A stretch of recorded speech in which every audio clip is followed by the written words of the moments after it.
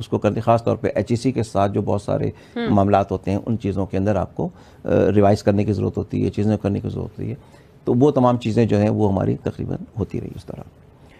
ابھی ہمارے پاس 4 فیکلٹیز ہمارے پاس چل رہی ہیں جی, جس کے اندر آپ کے پاس فیکلٹی آف مینجمنٹ سائنسز ہے, فیکلٹی آف کمپیوٹر سائنسز ہے, faculty of science and technology ہے, اور faculty of media and design ہے. یہ 4 فیکلٹیز ہیں جس کے انڈر میں 4 ڈپارٹمنٹ ہمارے چل رہے ہیں. اور یہ چاروں ڈپارٹمنٹ مل کے اس کے اندر مختلف پروگرامز جو ہیں جیسے بیچلرس کے لے کے اور PhD تک کے پروگرامز کے اندر موجود ہیں. تو اس کو ہم لے کے چل رہے ہیں ساری چیزیں. اب اس کے اندر چونکہ اب یونیورسٹی بنانے کا مقصد یہ ہے کہ ہم اس کے اندر مزید ایکسپینشن لے کے آئیں, مزید چیزیں لے کے آئیں. تو اب ہم آگے جو ہمارے پروگرام ہے وہ یہ ہے کہ ہم اس کے اندر مزید فیکلٹیز جو ہے نا اس کا اضافہ کریں. ابھی تک ہمارے پاس 4 فیکلٹیز ہیں, اب ہم اس کے اندر ہو سکتا ہے لاء کو لے کے آ جائیں, ہو سکتا ہے انجینئرنگ کو لے کے آ جائیں, ہو سکتا ہے اس کے اندر ہم آپ کے میڈیکل کو لے کے آ جائیں, ٹھیک ہے نا, فارمیسی کو لے کے آ جائیں. اس طرح مختلف ڈپارٹمنٹس جو ہیں وہ اس طرح کے ایجوکیشن کو لے کے آ جائیں. تو اس طرح کے ہمارے پلانس کے اندر موجود ہے کہ ہم مزید فیکلٹیز جو ہے وہ اس کے اندر کریں گے. اب یہاں پہ ہماری یونیورسٹی کی جو ایک خاص بات ہے وہ یہ ہے کہ دیکھیے ہم یہ کہتے ہیں کہ کوئی بچہ جو ہے تعلیم سے اس بنا پہ محروم نہ رہے کہ اس کے پاس پیسے نہیں ہیں. کیونکہ عام طور پہ یہ سمجھا جاتا ہے کہ شاید پرائیویٹ یونیورسٹیز ہیں تو پرائیویٹ یونیورسٹیز کی فیسز اتنی زیادہ ہوتی ہیں کہ عام بچوں کی پہنچ سے اتنی دور ہوتی ہیں کہ وہ بیچارے نہیں کر سکتے. لیکن ہمارا جو ویژن ہے, ہماری جو چیزیں ہیں وہ یہ ہیں کہ نہیں, یہ ایجوکیشن سب کے لیے یکساں طور کے اوپر ہونی چاہیے, اور جہاں ہم کر سکتے ہیں ہم ان کی مدد بھی کریں. تو اس کے اندر ہمارے پاس جو اسکالرشپس وغیرہ ہیں وہ ہم اناؤنس کرتے ہیں. اور اس وقت آپ کو جان کے خوشی ہوگی کہ ہمارے یہاں تقریباً مختلف یعنی 40%, 50%, 70% ملا جلا کے بہت سے ایسے ہیں جو 100% اسکالرشپ کے اوپر کر رہے ہیں. اچھا, اب ہم نے یہ کہا کہ دیکھیے ہم ایک تو ہوتا ہے نا کہ آپ اس کو دے کے اور بھول جائیں کہ نہیں جی وہ کریں اور وہ لوگ اس کا حق سمجھ لیں کہ نہیں جی ہمیں. ہم یہ کہتے ہیں کہ بچے کو ہم یہ کہیں کہ نہیں تم جو کو ہم نے تمہیں سپورٹ دی ہے, لیکن تم اپنے آپ کو اس کا اہل بھی ثابت کرو کہ واقعی تم ایسے ہو کہ سپورٹ کے ساتھ تم چل سکتے ہو. کہ کل کو یہ نہ کہو جی میں تو چل سکتا تھا, سپورٹ نہ ملی, آپ کو سپورٹ مل گئی. تو اس کا مطلب یہ ہے کہ it is link with your some GPA, کہ آپ اپنا GPA کتنا مینٹین رکھتے ہیں. اگر آپ GPA مینٹین رکھتے ہیں, ہر اسکالرشپ کا ایک سرٹن GPA ہے کہ آپ اپنا GPA جو ہے اس کو مینٹین رکھیں تھرو آؤٹ یور اسٹڈی. تو اگر کہیں کمی بیشی ہوتی ہے تو اس کے حساب سے اس کے اندر بھی کٹ ڈاؤن ہوتا ہے, چیزیں ہوتی ہیں, تاکہ بچے کے اوپر ایک پریشر رہے کہ اگر آپ کو اسکالرشپ مل رہی ہے تو اس کا مطلب یہ نہیں ہے کہ یہ اب آپ کا حق ہے اور آپ کو 4 سال آپ کچھ کریں نہ کریں, فیل ہوتے رہیں اور آپ کا اسکالرشپ جاری رہے گی. تو یہ ایک بچے کے لیے بہت اچھی چیز ہے. تو اس سے یہ ہو رہا ہے کہ ہمارے یہاں تقریباً 90% بچے جو ہیں, بلکہ میں تو کہوں گا 95% بچے جو ہیں وہ کسی نہ کسی مختلف اسکالرشپس کے اوپر پڑھ رہے ہیں. اور یہ ایک اتنا بڑا کاز ہے کہ اس کاز کے اوپر جو ہے نا مطلب بہت کم یونیورسٹیز جو ہیں وہ شاید پوری اترتی ہوں. تو یہ چیزیں موجود ہیں. پلس ہمارے یہاں آپ دیکھیں گے تو ہمارے یہاں جو بچوں کے لیے جو ہے نہ صرف یہ دیکھیں پروفیشنل ایجوکیشن تو دینی ہے, وہ تو ہے ہی ہے. اور پھر میں نے آپ سے کہا کہ سافٹ اسکل کی بھی بات کریں. اب بچوں کے اندر ایک جو پرابلم آ رہی ہے سب سے بڑی وہ یہ آتی ہے کہ ان کے اندر ان کو یہ پتہ نہیں ہے کہ ڈریس اپ کیسے ہونا ہے. ہم ان سے کہتے ہیں بھائی ڈریس کوڈ ہے یہ موجود, لیکن اس کی لاپرواہی سے کرتے ہیں. تو ہم اس پہ سختی کرتے ہیں کہ نہیں بھائی ڈریس کوڈ رکھو, کیونکہ دیکھیے آپ ڈریس جب تک نہیں اچھا پہنیں گے, پراپر نہیں پہنیں گے, تو آپ کو احساس کیسے ہوگا کہ آپ ہو کیا ہے. آپ کے اندر کانفیڈنس اس وقت آتا ہے اگر آپ کسی کے اندر آپ اچھے کپڑے پہن لو, آپ کے اندر خود بخود تھوڑا سا کانفیڈنس ڈیولپ ہو جائے گا. آپ انٹرویو دینے کے لیے جائیے, آپ صحیح کپڑے پہن کے جائیے, آپ دیکھیے آپ کے اندر کانفیڈنس خود بخود آئے گا. تو اس طرح پھر ان کا کمیونیکیشن اسکل, اس کے اندر بہت لوگ جو ہیں وہ اس کے اندر پیچھے رہ جاتے ہیں, کیونکہ ہے بہت جینیس سب کچھ ہے, لیکن جب ان سے کہو کہ آگے آ کے آپ کوئی پریزنٹیشن دے دیں, کوئی چیز کر دیں, تو تھوڑا سا گھبرا جاتے ہیں. ہم نے یہ کیا ہوا ہے کہ ہر کورس کے اندر کہیں نہ کہیں پریزنٹیشن موجود ہے. تو بچہ 1 دفعہ گھبرائے گا, 2 دفعہ گھبرائے گا. تو ہم نے یہ دیکھا ہے کہ جو بچہ فرسٹ ایئر کے اندر فرسٹ سیمسٹر میں داخل ہوتا ہے تو تھوڑا سا گھبرایا ہوتا ہے, چیزیں ہوتی ہیں, ساری چیزیں ہوتی ہیں, لیکن جب وہ نکلتا ہے, اور جب میں اس سے کبھی کچھ بچوں سے جب ایگزٹ میٹنگ کرتا ہوں کہ وہ گریجویٹ ہو گئے تو بلا کیا کانفیڈنس آتا ہے ان کے اندر, بہترین. تو یہ چیز جب ڈیولپ ہوتی ہے تو ہمیں بھی خوشی ہوتی ہے. تو یہ کرتے ہیں. پھر اس کے اندر ظاہر بات ہے پھر ہمارے پاس مختلف سوسائٹیز بنی ہوئی ہیں, تو ڈفرینٹ ایونٹس کر رہے ہوتے ہیں. تو اس ایونٹ سے یہ ہوتا ہے کہ بچوں کے اندر کچھ نہ کچھ جو جسے آپ CSR کہتے ہیں, سوشل رسپانسبلٹیز جو ہوتی ہیں, اس کا بھی جذبہ ہم ان کے اندر بڑھاتے ہیں کہ کوئی نہ کوئی ڈفرینٹ ایکٹیویٹیز میں آپ حصہ لیتے جائیے. تو ڈفرینٹ نوعیت کی ایکٹیویٹیز ہوتی ہیں, تو جس سے ان کے اندر یہ احساس بھی ہوتا ہے. ڈاکٹر منصور صاحب بہت